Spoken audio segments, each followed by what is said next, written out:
உச்சத்தை தொட்ட தங்க விலை மீட்க முடியாத அடகு நகையை விற்பதற்கு இதுவே சரியான நேரம். இனியும் யோசிக்காதீங்க. உங்க தங்க நகைய அதிக விலைக்கு விற்க சிறந்த வழி பிரைம் கோல்ட் ஹப் 9840551787.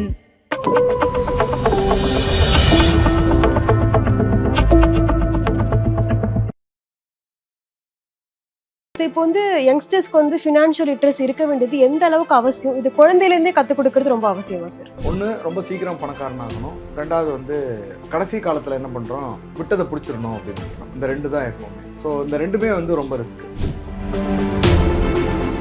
ஆக்சுவலாக குழந்தைங்க ஏன் அந்த மாதிரி அடமெண்ட்டாக மாறுறாங்கன்னா அதுவுமே பேரண்ட்ஸோட ட்ரெயின் அப் தான்.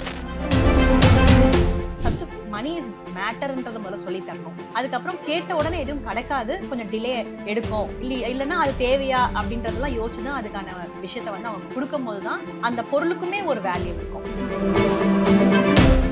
வரப்போகிற ஜென்ரேஷனுக்கு நீட்ஸ் அண்ட் வாண்ட்ஸ் டிஃப்ரென்ஸ் எப்படி சார் கற்றுக் கொடுக்குறது? ஆக்சுவலாக பேரண்ட்ஸ் வந்து கற்றுக் கொடுக்கணும்னு நினைக்கிறாங்க, ஆனால் கற்றுக் கொடுக்க முடியல, டைம் இல்லை அவங்களுக்கு. ஸோ இந்த டிஜிட்டல் பேமெண்ட்ஸ் இதை வந்து குழந்தைங்களுக்கு அறிமுகப்படுத்தலாமா வேணாமா? என்ன கேட்டால் வேண்டான்னு தான் நான் சொல்லுவேன்.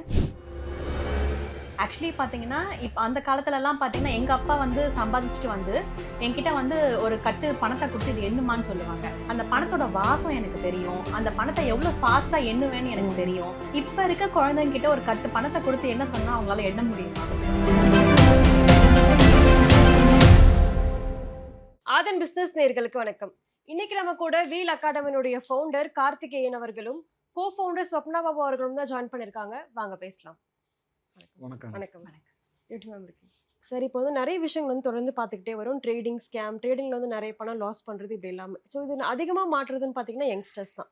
ஸோ அந்த நாலேஜ் இல்லாமல் எனக்கு அதிகமாக பணம் பண்ணணுன்ற ஆசையில் போய் வந்து முதல்ல இது விழுந்துடுறாங்க. ஸோ இப்போ வந்து யங்ஸ்டர்ஸ்க்கு வந்து ஃபினான்ஷியல் லிட்ரஸி இருக்க வேண்டியது எந்த அளவுக்கு அவசியம்? இது குழந்தையிலேருந்தே கற்றுக் கொடுக்கறது ரொம்ப அவசியமா சார்? ட்ரேடிங் அண்டு இன்வெஸ்டிங்கை பற்றி கேட்டிருக்கீங்க. அதில் வந்து ரொம்ப க்ரீடாக வந்து பணத்தை இன்வெஸ்ட் பண்ணி லாஸ் பண்ணிடுறாங்க, பணத்தை லூஸ் பண்ணிடுறாங்க அப்படின்னு. ரெண்டாவது எப்போ தெரிஞ்சுக்கணும் அப்படின்னு. ஆக்சுவலாக பணத்தை வந்து க்ரீட் அப்படிங்கிறது வந்து என்னென்னா, ஒன்று, ரொம்ப சீக்கிரம் பணக்காரன் ஆகணும். ரெண்டாவது வந்து கடைசி காலத்தில் என்ன பண்ணுறோம், விட்டதை பிடிச்சிடணும் அப்படின்னு நினைக்கிறோம். இந்த ரெண்டு தான் எப்போவுமே. ஸோ இந்த ரெண்டுமே வந்து ரொம்ப ரிஸ்க். நம்மளோட கோல் வந்து ஸ்டாண்டர்டாக இருக்கணும், எப்போவுமே அது ஒரு ஈவனாக இருக்கணும். ஸோ அந்த இன்னொன்று வந்து லைஃப் இஸ் லாங் டேர்ம், ரொம்ப ஷார்ட் டேர்ம்லாம் கிடையாது. 80 வயசு வரைக்கும் உயிரோடு இருக்க போகிறோம், அதை நம்பணும். பணம் சம்பாதிக்கலாம், அதை நம்பணும். சந்தோஷமாக இருக்கலாம், அதை நம்பணும். வாழ்க்கை மேலே யார் யாருக்கெல்லாம் நம்பிக்கை இருக்கோ அவங்க வந்து நிதானமாக பணத்தை சேர்க்க ஆரம்பிக்கிறாங்க. ஸோ அவங்க இன்வெஸ்ட்மெண்ட்டும் ஓரளவு ஸ்டாண்டர்டாக இருக்கும். அதே மாதிரி பணத்தை வந்து தெரிஞ்சுக்கிறது அடிப்படையாக தெரிஞ்சுக்கணும். ஸ்கூல் ஆஃப் தாட்ஸில் தான் பணம் தெரிஞ்சுக்கிறோம். அப்பா அம்மா ஒரு அப்பா வந்து நிறைய கடன் வாங்குவார், ஒரு அப்பா நிறைய இன்வெஸ்ட் பண்ணுவார், ஒருத்தர் செலவே பண்ண மாட்டார், ஒருத்தர் வந்து நிறைய செலவு பண்ணி சந்தோஷமாக இருப்பார். ஸோ இதை வந்து அவங்க குழந்தைங்க பார்த்து வளர்றப்போது தான் இந்த ஸ்கூல் ஆஃப் தாட்ஸ் தான் வந்து பணத்தை டிசைட் பண்ணுது. இப்போ ஒவ்வொரு மதுரையிலேருந்து வரோம், தஞ்சாவூர்லேருந்து வரோம், திருச்சியிலேருந்து சென்னை, எல்லாரும் வெவ்வேறு பீப்புளாக இருக்கும். பட் ஆனால் ஒவ்வொருத்தரோட பேட்டர்ன் ஒரு மாதிரி இருக்குது. பட் அப்போ தான் வந்து சின்ன வயசுலேயே ஒரு ஈவனாக பணத்தை கற்றுக்கிறதுங்கிறது ரொம்ப அவசியம். ஒரு 8 வயசுலேருந்து பணத்தை கற்றுக்க ஆரம்பித்தாங்கன்னா அவங்க வந்து ஃபண்டமெண்டல் கரெக்டாக இருந்துச்சுன்னா அதுக்கப்புறம் அவங்க ஆப்ரேட் பண்ணுறது எல்லாமே ஒரு அளவு அவங்களே அதை தெரிஞ்சுக்குவாங்க, தப்பு சரி எல்லாமே. So definitely they will achieve the ஒரு great wealth or success. Ma'am, இப்போ வந்து நீங்கள் ஒரு சைல்ட் சைக்காலஜிஸ்ட். ஸோ இப்போ இருக்கிற குழந்தைங்க எல்லாமே வந்து நான் ஆசைப்பட்ட உடனே இதை வாங்கிடணும் அப்படின்னு வந்து ரொம்ப பிடிவாதம் பிடிக்கிறாங்க. ஸோ பேரண்ட்ஸ் வந்து இப்போ சார் சொன்ன மாதிரி பணத்தை எப்படி கற்றுக் கொடுக்குறது மேம்? ஆக்சுவலாக குழந்தைங்க ஏன் அந்த மாதிரி அடமெண்ட்டாக மாறுறாங்கன்னா அதுவுமே பேரண்ட்ஸோட ட்ரெயின் அப் தான். ஃபர்ஸ்ட்லேருந்தே இந்த டே ஒன் குழந்தைங்களை பொறுத்த வரைக்கும் எதுவுமே தெரியாது. ஆக்சுவலி இந்த உதாரணம் வந்து எப்படி இருக்கும்னு கூட தெரியல. ஆக்சுவலி எப்படி நம்ம ஒரு டாகை வந்து ஒரு ட்ரெயின் பண்ணுறோமோ த சேம் பேட்டர்ன் குழந்தைங்களை பொறுத்த வரைக்கும் நீங்கள் என்ன சொல்கிறீங்களோ அதை அப்படியே நம்புவாங்க, அப்படியே அதை கற்றுப்பாங்க. அப்போ குழந்தைங்க கிட்ட ஒரு தப்பு இருக்குன்னா அது வந்து starting from the parents. So அப்போ பேரண்ட்ஸ் வந்து அந்த மாதிரி ஒரு ட்ரைனிங் கொடுக்காததுனால தான் குழந்தைங்களுமே வந்து உடனே எனக்கு கேட்ட உடனே கிடைக்கணும் அப்படிங்கிறதையே அவங்க சொல்கிறாங்க. அது இல்லாமல் அவங்க எக்ஸ்பெக்டேஷன் ஃபெயிலியர் ஆகும்போது அதில் ரொம்ப அவங்க ஃபெட்டப்பும் ஆகுறாங்க. இது எல்லாத்துக்குமே முக்கியமான காரணம் பேரண்ட்ஸ் தான். ஸோ அவங்க வந்து ஃபர்ஸ்ட்லேருந்தே அதை வந்து லிமிட்டேஷன் பண்ணி ஃபஸ்ட்டு மணி இஸ் மேட்டர்ன்றதை முதல்ல சொல்லி தரணும்.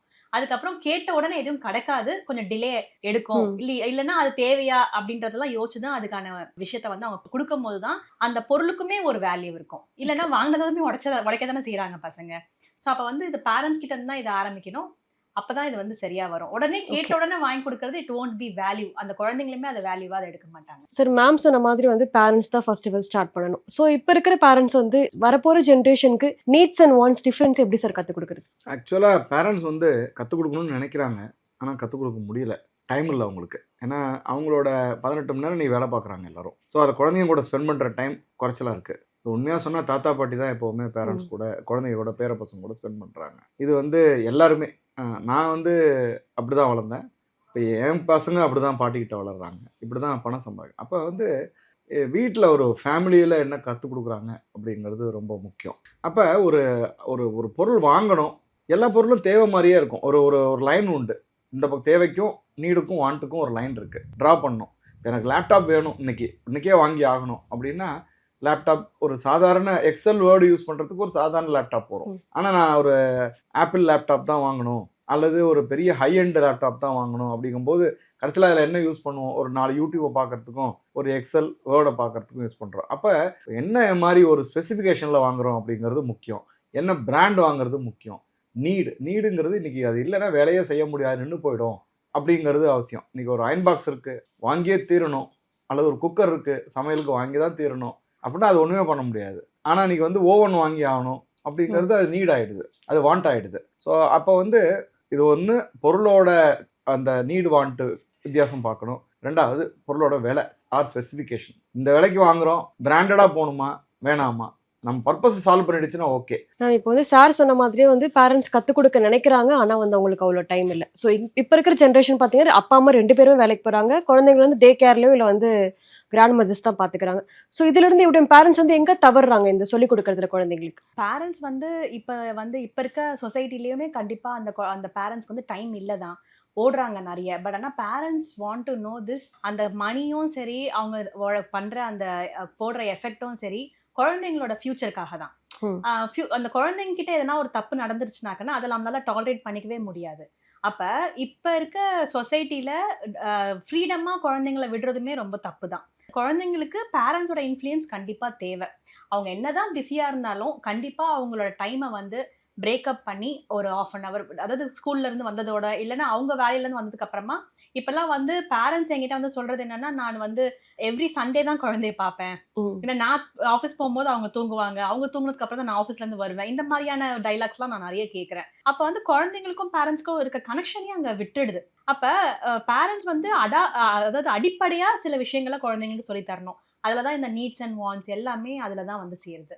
அப்ப குழந்தையோட ஃபியூச்சரை பேரண்ட்ஸ் வந்து நல்லபடியா கொண்டு போகணும்னு நினைச்சாங்கன்னா கண்டிப்பா இப்ப இருக்க பேரண்ட்ஸ் கொஞ்சமாவது டைம் ஸ்பெண்ட் பண்ணியே ஆகணும் குழந்தைங்களுக்காக. அதை தாண்டியும் நிறைய பேரண்ட்ஸால ஸ்பெண்ட் பண்ண முடியலங்கிறதுனாலதான் நம்ம வீல் அகாடமி போர்ஷன்ஸ்லயே நீட்ஸ் அண்ட் வாண்ட்ஸ் எல்லாம், அதாவது நீட்ஸ் அண்ட் வாண்ட்ஸ்ன்றது ஒரு சின்ன விஷயம் அப்படின்னு கூட யோசிக்கலாம். ஆனா அது சின்ன விஷயம் இல்ல, ரொம்ப பெரிய விஷயம். நம்ம ஃபியூச்சர்ல டில் த எண்ட் வரைக்கும் எது நீடு எது வாண்ட்ன்றத நம்மளே டிசைட் பண்ணிக்கிட்டே இருக்கோம். ஒவ்வொரு சந்தர்ப்பத்திலையும் டிசைட் பண்ணி தான் முடிவு எடுக்கிறோம். அப்ப டிசிஷன் கேப்பபிலிட்டியும் சரி, நீட்ஸ் அண்ட் வாண்ட்ஸை முடிவு பண்ணக்கூடிய விஷயமும் நம்மளோட மைண்டுக்குள்ள தான் வருது. ஸோ அப்ப அதுக்காக தான் இந்த மாதிரி அகாடமிஸும் செயல்படுறாங்க. ஓகே, அது மட்டும் இல்லை, I want to add one more thing. நான் ஒரு தடவை யூகேல இருந்தப்ப அவங்க சொன்னாங்க, எல்லாரும் ஆச்சரியமாக கேட்டது என்னென்னா, உங்கள் இந்தியாவில் குழந்தைங்களை நீங்களே வளர்க்குறீங்களாமே அப்படின்ட்டு. பட் அங்கே வந்து அவங்க வளர்க்குறது இல்லை. அவங்க வந்து நம்ம வந்து எது முதியோரெல்லாம் வந்து அவுட் ஆஃப் ஃபேஷன் நினச்சோம், அது மாதிரி பண்ணக்கூடாது, அன்எத்திக்கல் அப்படின்னு நினச்சோம். இன்றைக்கி வந்து பெரியவங்க இங்கே விட அங்கே சந்தோஷமாக இருக்காங்கன்னு தெரியுது இப்போ ரீசெண்டாக. அது மாதிரி குழந்தைங்க வந்து ஒரு ட்ரைனிங்கிறது ரொம்ப முக்கியம். அப்போ குழந்தைங்களை வளர்க்குறது கூட ஒரு நல்ல ஒரு அகாடமிஸ் வந்து அவங்க வந்து ஒரு நல்ல கரிக்குலம் கொடுக்கறது ரொம்ப அவசியம். ட்ரைனிங் தான் நிறைய பேரோட வாழ்க்கையில் கடைசி வரைக்கும் ஒரு ட்ரைனிங்கோட ஒரு சின்ன விஷயம் லைஃப் லாங் நீடிக்கும். அப்போ எங்கே கற்றுக்குறோம், யார் கூட சேர்ந்து கற்றுக்குறோம், அந்த என்விரான்மெண்ட் எப்படி இருக்குது, இதெல்லாம் வந்து இந்த பை ட்ரைனிங் ஆர் ப்ராக்டிஸ் அல்லது ஒரு அகாடமி இதெல்லாம் தான் கொடுக்குது ஆக்சுவலாக. இப்போ நீங்கள் சொன்ன மாதிரி வீல் அகாடமி நிறைய வந்து சில்ட்ரன்ஸ்க்கு கோர்ஸ் ஆஃபர் பண்ணுறீங்க. ஸோ உங்களோட இந்த அகாடமியோட மெயின் மோட்டிவ் என்ன சார் சொல்லுவீங்க? மெயின் மோட்டிவ் வந்து இதை வந்து நாங்கள் வந்து பணம், குழந்தைங்களோட மனசு, சைக்காலஜி அப்படி வச்சுக்கலாம். பணம் வந்து ஒரு முக்கியமான விஷயம்தான். உணர்ச்சி தான் பணத்தை உருவாக்குது. பணம் வந்து உணர்ச்சியை உருவாக்கக்கூடாது. ஏன்னா நம்ம வந்து தோற்று கூட போயிருக்கலாம், நம்மளோட மனசு ஸ்ட்ராங்காக இருந்துச்சுன்னா திருப்பி நம்ம வந்து ரெக்கவர் ஆகிடுறோம். ரெண்டாவது வந்து பணம் யாருக்கிட்ட தங்குதுன்னா செலவு பண்ணாமல் இருக்கிறது, சரியான அளவில் செலவு பண்ணுறது, அல்லது இந்த பொருள் வேணுமா வேணாமாங்கிற இடத்துல நோன்னு முடிவு எடுக்கிறது, நிறைய பணம் வேணுங்கிறப்ப ஒரு விடாமுயற்சியோட உழைக்கிறது, இப்படி எல்லா இடத்துலையும் பார்த்தீங்கன்னா பணத்தை தக்க வச்சுக்கிறதுலேருந்து பணம் சம்பாதிக்கிறதுல பணத்தை வந்து மல்டிப்ளை பண்ணுறதுலேருந்து அவங்களோட சைக்காலஜி தான் ஒர்க் பண்ணுது. ஸோ ஒவ்வொருத்தரோட சைக்காலஜி. அப்போ மென்டல் ஸ்ட்ரென்த் வந்து ரொம்ப முக்கியம். பணக்காரங்க எல்லாருமே they are very tough. Mental strength உள்ளவங்க தான். பணம் கொடுத்துட்டா அதை இப்போ ஒரு 50 லட்ச ரூபாய் ஒருத்தர் கொடுத்துட்டா அவங்க பணக்காரங்களை ஆகிடுறது இல்லை. அவங்க அந்த பணத்தை நிர்வாகம் பண்ண முடியுமா, அந்த பணத்தை முதல்ல பத்திரமா 50 லட்ச ரூபாய் கொடுத்தா எனக்கு 50 லட்ச ரூபா வந்துருச்சுன்னு யாருக்கிட்டையும் சொல்லாமல் ஒரு வருஷம் இருக்க முடியுமா யாராலையாவது? ஓடி போய் சொல்லிடுவாங்க எனக்கு பணம் வந்துச்சுன்ட்டு. இப்போ தே ஆர் வீக். அப்போ நான் என்ன சொல்கிறேன்னா மென்டல் ஸ்ட்ரென்த் ரொம்ப முக்கியம். இப்போ குழந்தைங்களும் சின்ன வயசுலேருந்து ஒரு பணத்தை பற்றின அண்டர்ஸ்டாண்டிங் அண்டு பணத்தை கையாளுற விதம் அது வந்து ஒரு செல்ஃப் ஸ்டைலாக இருக்கணும். அவங்கள பார்த்துக்கிற மாதிரி. நாளைக்கு இன்னைக்கு முன்னாடிலாம் ஒரு 25 வயசு வரைக்கும் பையனை கொண்டு இன்டர்வியூ போனால் கூட அப்பாலாம் கூட வருவாங்க. இன்னைக்கு வந்து யூகே போனா கூட 15 வயசு பையன் தானாக கிளம்பிடுறாங்க. அப்போ வந்து நம்ம சொல்லித்தரது அப்படிங்கிறது வந்து ஒரு 15 வயசுக்கு அப்புறம் இருக்காது மோஸ்ட்லி. இப்போ 8 வயசுலேயே சொல்லித்தரணும். இதை தான் நாங்கள் வந்து 8 to 18 இயர்ஸ் ஸ்கூலில் அவங்களுக்கு இந்த கோச்சிங்கை கொடுத்துடணும். அவங்களோட அந்த ஹேபிட், டெசிஷன் மேக்கிங் இது எல்லாத்தையும் ஃபார்ம் பண்ணிடணும். தென் பணத்தோட தன்மை என்னங்கிறத சொல்லணும். இப்போ வந்து சார் சொன்ன மாதிரி வந்து குழந்தைங்களுக்கு வந்து நோ சொல்ல வந்து கற்றுக்கணும் அப்படின்னு சொல்லிட்டு இப்போ நிறைய பேரண்ட்ஸ் என்ன பண்ணுறாங்கன்னா சோஷியல் மீடியா எல்லாருமே குழந்தைங்க கூட வந்து ஆக்சஸ் பண்ணுறாங்க. ஸோ ஈஸியாக வந்து ஆர்டர் போடுறது, ஃபுட் ஆர்டர் பண்ணுறது, இது எல்லாமே. ஸோ இந்த டிஜிட்டல் பேமெண்ட்ஸ் இதை வந்து குழந்தைங்களுக்கு அறிமுகப்படுத்தலாமா வேணாமா மேம்? என்ன கேட்டால் வேண்டான்னு தான் நான் சொல்லுவேன். ஆக்சுவலி பார்த்தீங்கன்னா இப்போ அந்த காலத்துலலாம் பார்த்தீங்கன்னா எங்கள் அப்பா வந்து சம்பாதிச்சுட்டு வந்து என்கிட்ட வந்து ஒரு கட்டு பணத்தை கொடுத்து இது எண்ணுமான்னு சொல்லுவாங்க. அந்த பணத்தோட வாசம் எனக்கு தெரியும். அந்த பணத்தை எவ்வளோ ஃபாஸ்ட்டாக எண்ணுவேன்னு எனக்கு தெரியும். இப்போ இருக்க குழந்தைங்க கிட்ட ஒரு கட்டு பணத்தை கொடுத்து என்ன சொன்னால் அவங்களால எண்ண முடியுமா? ஏன்னா பணத்தை அவங்க பார்க்குறதே இல்லை. நாட் ஈவன் சில்ட்ரன்ஸ், நம்மளே பார்க்குறது இல்லை. எல்லாமே ஆன்லைனில் ட்ரான்ஸ்ஃபர் ஆகுது. ஆன்லைன்லேருந்து நம்ம வந்து ஜிபே பண்ணுறோம். எல்லாமே வந்து ஆன்லைன் மீடியாவாக ஆகுறதுனால குழந்தைங்களுக்கு அங்கே தான் மணியோட முக்கியத்துவமே வந்து அங்கே வந்து போயிடுது. அப்போ அந்த கையாளுற விதமும் அவங்களுக்கு வந்து அங்கே குறைய ஆரம்பிக்குது.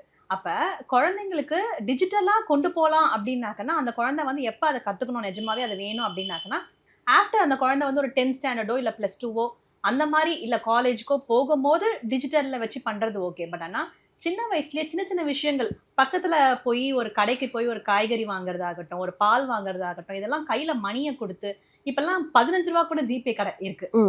ஸோ அப்போனா வந்து குழந்தைங்களுக்கு அந்த மணி வேல்யூவை எங்கேருந்து நம்ம ரைஸ் பண்ண முடியும்? அப்போ நான் என்னோட அட்வைஸ் என்னன்னா குழந்தைங்களுக்கு சின்ன வயசுலயே அந்த actually I want to tell this. ஒரு 5th ஸ்டாண்டர்ட் பையன், என்னோட கிளாஸ்ல படிக்கிற பையன் வந்து அவங்க அம்மா கிட்ட ஒரே அடம் ஃபோன் வாங்கி கொடுக்க சொல்லி. அவங்க அப்போ வந்து மேம் இது பாருங்க இவன் இந்த வயசுல ஃபோன் கேட்குறான். நான் சொன்னேன் ஏமா உனக்கு ஃபோன் வேணும்? கேம் விளையாட போறியா, ரீல்ஸ் பார்க்க போறியா, எதுக்கு ஃபோன்? இல்லை ஃபோனில் தான் நிறைய காசு இருக்கு அதனால எனக்கும் ஃபோன் வாங்கிட்டாங்கன்னா நான் தேவையானதெல்லாம் வாங்கிப்பேன். அப்போ குழந்தைங்களுக்கு பேங்க்ல இருந்து பணம் வருதா இல்லை ஃபோன்லேருந்து வருதானே தெரியல. அப்போ அந்த அளவுக்கு தான் குழந்தைங்களுக்கு நாலேஜை கிரியேட் பண்ணி வச்சுருக்கோம். அப்போ ஆன்லைன்றது இன்னும் அவங்க நிறைய பணத்தை பற்றி எக்ஸ்பீரியன்ஸ் பண்ணதுக்கு அப்புறமா தான் அவங்க யூஸ் பண்ணணும். அப்போ இப்போதைக்கு மணி பற்றின தேவைகள் வந்து ரொம்ப அவசியம், கண்டிப்பாக கொடுக்கணும் பேரண்ட்ஸ். ஓகே சரி, இப்போ மேம் சொன்ன மாதிரி வந்து பணம் வந்து ஃபோன்லேருந்து வருதா இல்லை பேங்க்லேருந்து வருதான்றதே குழந்தைங்களுக்கு வந்து தெரிய மாட்டேங்குது. ஸோ நீங்கள் சொல்கிற விஷயமே கூட பேரண்ட்ஸ் வந்து கற்றுக் கொடுக்க முயற்சி பண்ணுறாங்க, ஆனால் கற்றுக் கொடுக்க முடியல. முதல்ல பேரண்ட்ஸ் வந்து குழந்தைங்களுக்கு எந்த விஷயம் இப்போ பணம் வந்து முக்கியம், ஒரு சைக்காலஜி ஆஃப் மணி எங்கேருந்து ஸ்டார்ட் பண்ணணும்? சைக்காலஜி ஆஃப் மணி வந்து ஆக்சுவலாக பணம் வந்து ஒரு பெரிய முக்கியமான பொருள் அப்படிங்கிறத சொல்லணும். பணம் பாவம் கிடையாது. ஏன்னா பணம் இருந்தால் தான் நம்ம வேலை கொடுக்குறோம். பணம் இருக்க தொழிலதிபர் தான் வேலை கொடுக்குறாங்க. பணம் இருக்கிறவங்க தான் ஒரு ப்ராடக்டை வாங்கி விற்கிறாங்க. ஸோ எல்லா இடத்துலையும் பணம் வந்து ரொம்ப முக்கியமாக இருக்குது. பணத்தை இல்லாமல் பண்ண முடியாது. ஆனால் பணங்கிறது என்ன வேல்யூங்கிறது சின்ன வயசில் சொல்லித்தரணும். அதை விட என்னென்னா பணத்தை வேஸ்ட் பண்ணாமல் பார்த்துக்கணும். பணம் வேஸ்ட்டுங்கிறது வந்து எப்போவுமே நான் நேராக பணம் வேஸ்ட் ஆகிறது இல்லை. ஒரு பொருளை வாங்குகிறோம், ஒரு 4 மாதம் யூஸ் பண்ணுறோம், தூக்கி போட்டுடுறோம். நம்ம ஒரு ஃபோன் வச்சுருக்கிறோம், அதில் என்ன எல்லா ஃபீச்சர்ஸும் இருக்கிற மாதிரி ஒரு ஃபோன் வாங்குகிறோம். வாட்ஸ்அப்பையும் நம்ம வந்து இன்ஸ்டாகிராமையும் தவிர அந்த ஃபோனுக்குள்ளே வேறு என்ன பண்ணுறோம்? ஒரு டு டூ லிஸ்ட் இருக்குது, எவ்வளவோ விஷயங்கள் இருக்குது, ஒரு ஹெல்த் பார்த்துக்கிற விஷயம் இருக்குது, 1 2 3 ஆப்பை தான் நம்ம யூஸ் பண்ணுறோம். ஸோ அப்போ வேஸ்ட் அப்படிங்கிறது இருக்குது. உதாரணத்துக்கு நம்ம வந்து ஒரு சின்ன சின்ன பொருள்லாம் வந்து வாங்கி ஒரு கொஞ்சோண்டு யூஸ் பண்ணுவோம், அது ஒரு 70% அப்படியே மிஸ் ஆகிடும். இப்போ வந்து ஒரு டூத் பேஸ்ட் கூட நம்ம ஆடில் பார்க்குறோம். இந்த ப்ரஷ்ஷை அப்படி எடுத்து ப்ரஷ்ஷில் அப்படி ஓரமாக வச்சு ஃபுல் மவுத்து ரொம்ப பெருசாக இருக்கும், அப்படியே எடுத்து கடைசி வரைக்கும் நீட்டிடுறோம். பட் அந்த மாதிரி பல்லு வளர்க்கணும் அப்படின்னு அவசியம் இல்லை. டென்டிஸ்ட்டை கேட்டு பார்த்தா தெரியும், அவங்க ஒரு சின்ன அளவு போர்ஷன் இருந்தால் போருமாங்க. பட் ஆனால் ஒரு மாதம் வர பேஸ்ட் வந்து 10 நாள் தான் வரும். அப்போ நீங்கள் என்ன பண்ணுறீங்க, 400 ரூபாய்க்கு 200 ரூபாய்க்கு இன்னொரு ப்ராடக்டை வாங்கணும். இப்படி ஒவ்வொரு ப்ராடக்ட்டும் வாங்கும்போது நமக்கு ஒரு 200 ரூபா வேஸ்ட் ஆகுது. இன்றைக்கி வந்து எத்தனை பேருக்கு தெரியும் ஏர்டெல் பில்லில் நம்ம சரியான ஸ்கீமில் இருக்கோமா, எவ்வளோ எஸ்எம்எஸ் போகுது, எவ்வளவு phone call out going allowed, ஒரு ரோமிங் டாரிஃப் இருக்கா, இதெல்லாம் நம்ம எத்தனை பேருக்கு தெரியும்? முன்னாடி வந்து ஒவ்வொருத்தரும் ரொம்ப விலை ஜாஸ்தியாக இருந்தப்பெல்லாம் 10 ரூபா ஒரு கால், 30 ரூபா ஒரு கால் இருந்தப்பெல்லாம் எப்போ டேரிஃப் குறையுங்கிறத வந்து எதிர்பார்த்து காத்துட்டு இருந்தோம். இன்னைக்கு வந்து 1 ரூபா அல்லது நோ ஃப்ரீ இன்கமிங் இதெல்லாம் வந்த பிறகு ஸ்கீமை பற்றி நம்ம கவலைப்படுறதில்ல. அப்போ பணம் வந்து வேஸ்ட் பண்ணாமல் பார்த்துக்கணும். பணம் எப்படிலாம் வேஸ்ட் பண்ணுறோம், இந்த மாதிரி ஒரு ஸ்கீமில் லூஸ் பண்ணுறது, ட்ராவலில் லூஸ் பண்ணுறது, அலட்சியத்தினால் லூஸ் பண்ணுறது, ப்ராடக்டை வந்து சரியாக யூஸ் பண்ணாமல் தூக்கி போடுறது, ஒன்று யூஸ் பண்ணி முடிக்கிறதுக்குள்ளே அடுத்த பிராண்ட் வந்துச்சுன்னா இந்த ஐஃபோன்லேருந்து அந்த ஐஃபோனுக்கு போகிறது, ஸோ அப்கிரேட் பண்ணிக்கிட்டே இருக்கிறது. இதெல்லாம் வந்து வேஸ்ட் ஆஃப் மணி.